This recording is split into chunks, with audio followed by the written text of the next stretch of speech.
Hey guys, Professor Bill of Comic Book University, and on the horizon, we're going to be talking about DC Nation, which is coming out for Free Comic Book Day. One, don't mind my voice, because I guess at 42 years old, I'm just now going through puberty. Uh, it's a stupid weather. Anyway, so DC Nation is going to be a Free Comic Book Day in advance sort of a release, so it's actually not going to be free. Free Comic Book Day is on Cinco de Mayo, that's the 5th of May.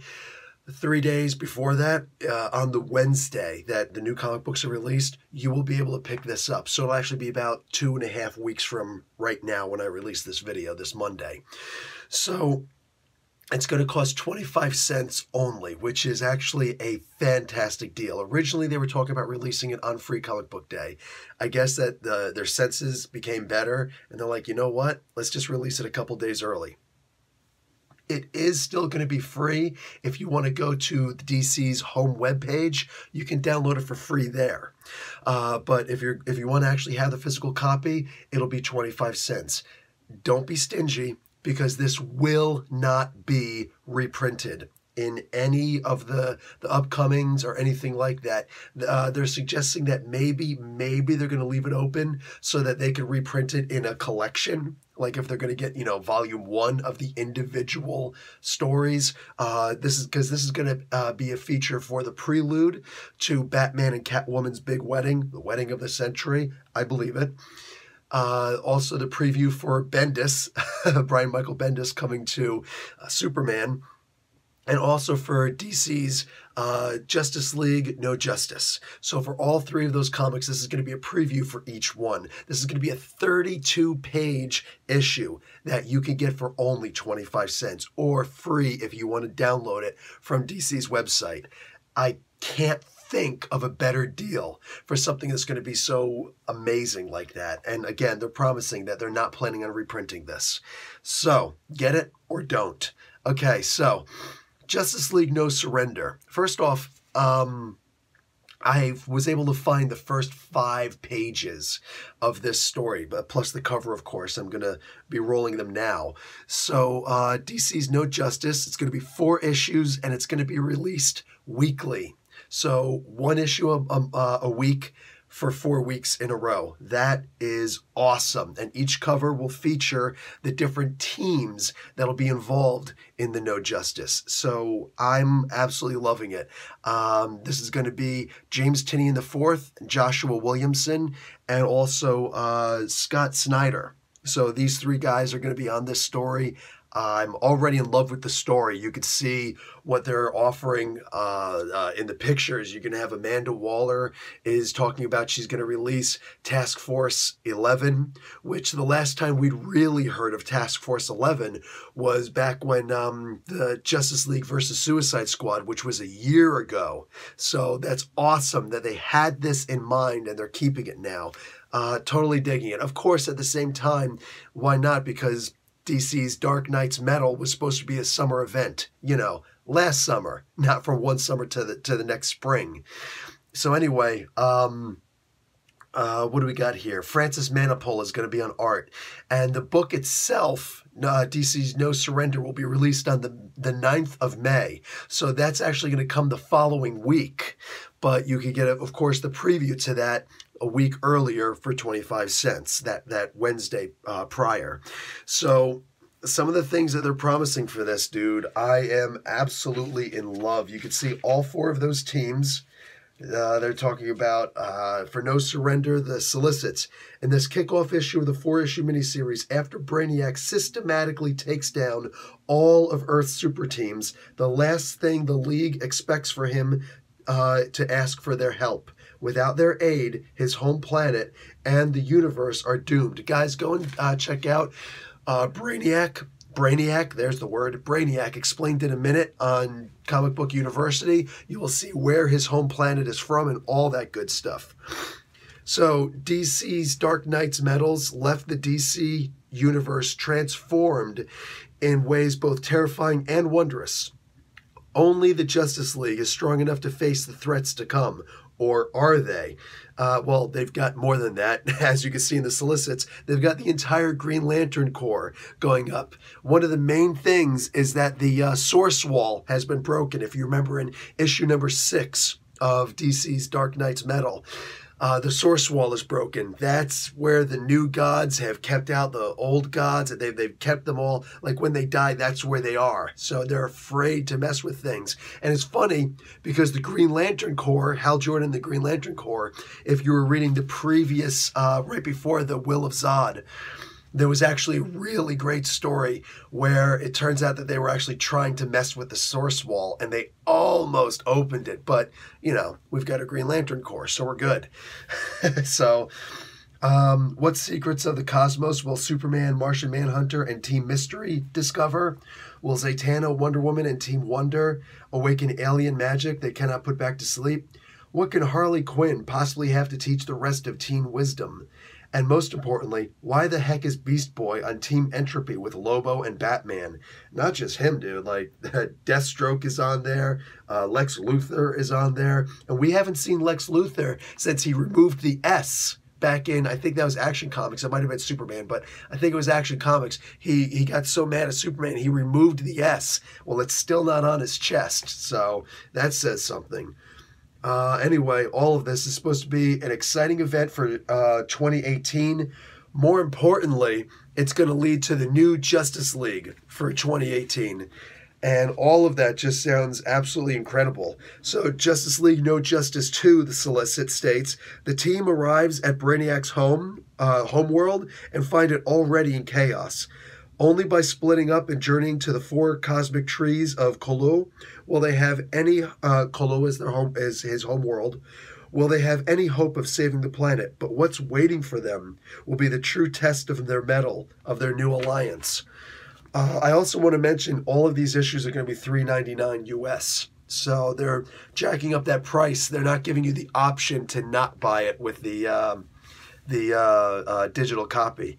Also, it looks like these are all going to have wraparound colors, which I'm digging. They all look beautiful. You can see them. Starfire for issue number 3.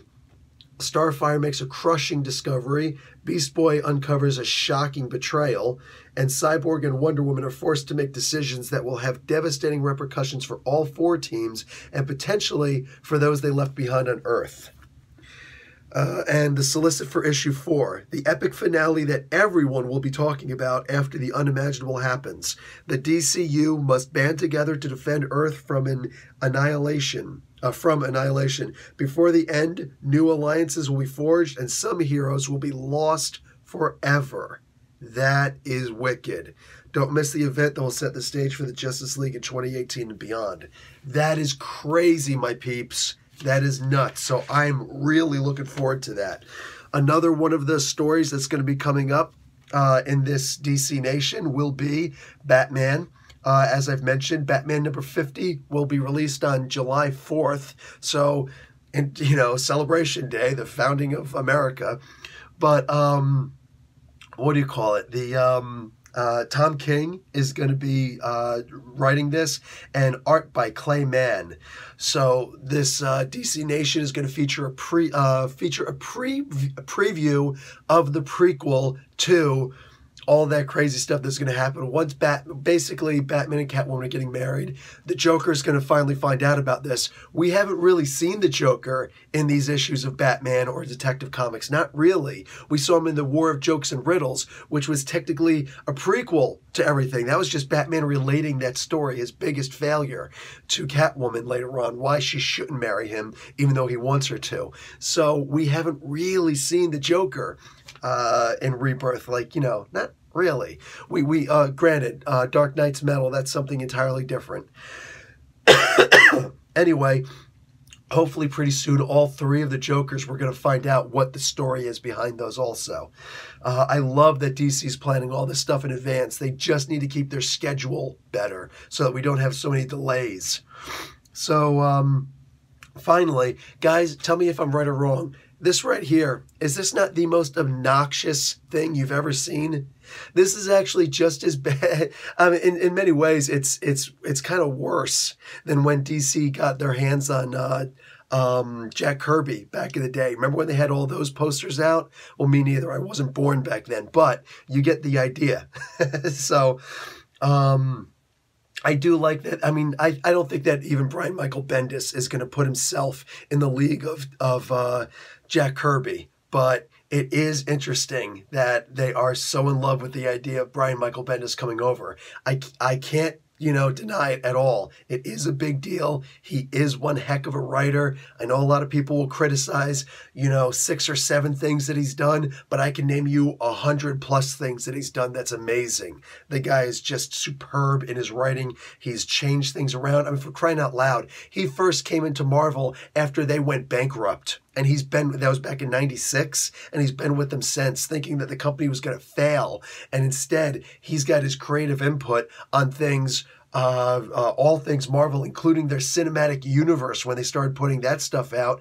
And DC had mentioned for a while that they wanted him to consult on their work on their cinematic universe also, but he was under contract. So that says something, man. That says something. Okay, so Superman and Action Comics are going to both be written by Brian Michael Bendis. Action Comics will be drawn by Jose Luis Garcia-Lopez. And what do we got here? The DC Nation is going to be a prelude to the Man of Steel. Man of Steel itself will be a weekly comic. I love you. It's going to be a weekly comic, only 6 issues long. And that is going to be the setup to what's going to happen later on. So Action Comics issue number 1001 is apparently going to have... Action Comics number 1000 is supposed to have like I think it's a 12-page story, 16-page story. I think it's a 12-page story by Bendis, which will be kind of like a prequel also. This will be an entirely different prequel. DC Nation will be a prequel for Man of Steel. Man of Steel is going to set up everything that's going to happen from this point forward. One of the things that's going to happen in the new Superman comic is that they're going to have to get out. They're going to have to get the Earth out of the Phantom Zone. So what does that tell you is going to happen in the Man of Steel 6-issue miniseries? Yeah, especially after in Action Comics, we just got finished with Hank Henshaw. The last thing that we saw in Action Comics 999 was Superman freeing Hank Henshaw, the cyborg Superman, from this Phantom Zone, saying, this is inhumane. We're going to find a better way. And it gives him a stimuli instead that allows him to recall his best memories all the time, and he's happy with it. So... that's interesting that suddenly the entire Earth is going to be thrown into the Phantom Zone. That's crazy. So after that, we're going to pick up and try and remove it. And then in Action Comics itself, we're going to get, what do we got? Basically, they're going to be dealing with a new threat to Metropolis. So he's going to be focusing a lot on Metropolis in Action Comics. So is it the Intergang?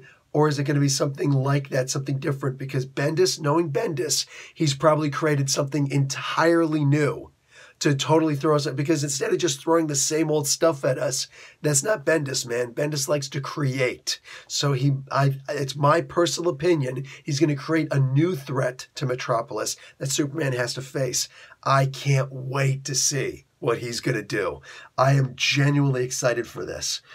So, what do we got here? May 30th is when all of that good stuff is supposed to come out. So DC Nation is mostly a huge sneak peek. Oh, Superman number 1 will come out on July 11th. The art will be by Ivan Rice and Joe Prado. Action Comics number 1001, art by Patrick Gleason. So yeah, actually, excuse me, I may have reversed that. Action Comics is going to be trying to free the Earth from the Phantom Zone. Superman, which is going to be renumbered back to number 1. That's going to feature them trying to get out. So this is actually really exciting. This is a lot like John Byrne back in when he started the Man of Steel and all that stuff back in 1986. Dude, that was revolutionary because all that stuff is still in continuity, technically. You know what I'm saying? When the World of Krypton, the 4-issue miniseries, so this is volume 2 of World of Krypton came out. that came out, and then there was the Man of Steel issue #1, which built off of that and gave Superman's mother's version of the accounts of what happened to Krypton. That was revolutionary, having all those different Superman comics at one time. There was like 3 or 4 of them that eventually came out. I think there were 4, because that's what the death of Superman eventually led to. So this is insane. Everything is going to be happening. Bendis, I'm telling you, if he's going to be doing some work, he's going to be putting his all into it. I have a feeling it's going to be revolutionary. More than that, just this, again, this is mostly supposed to be about DC Nation, issue 0. One other caveat that's going to be coming is there going to be a sneak peek of DC Nation itself. DC Nation is basically going to be, you know how you got previews magazines, you got Image Expo, you got Marvel's free previews. Well, instead of just having DC being stuck somewhere inside of one of these, they're going to have their own version of these. So I am very excited that that's going to happen. It's about time DC is going to do something like that. At the same time, I think they were waiting for something revolutionary to happen. So Dan Didio, I think it's Didio. Anyway, he said himself that if Superman is perfect, then everything else in the DC comics should fall in line and be perfect. And that's what they're really expecting is going to happen with Bendis coming over. So I think that's one of the reasons why they're willing to invest in an isolated previews, you know, just for DC, because why not? So that is exciting. That is really good news. That tells me a lot about the confidence that they have. And they, mind you, have seen these stories. So if they're willing, based on what Bendis is writing and what the aforementioned people who are already beloved in the DC universe, these other artists, you know what I'm saying? If these guys are all so confident in what they're doing and the heads of DC are confident in what these guys are doing, enough that they're willing to put out a free previews magazine called DC Nation, I am 100% behind this. I fully believe that's going to be something amazing. Guys, that's going to be it for this On the Horizon. I got to let this thing heal. It's under my beard. I do have a neck. You see that? The question is, do I have a chin? You'll never know. All right, guys. Professor Bell, Comic Book University. Class dismissed.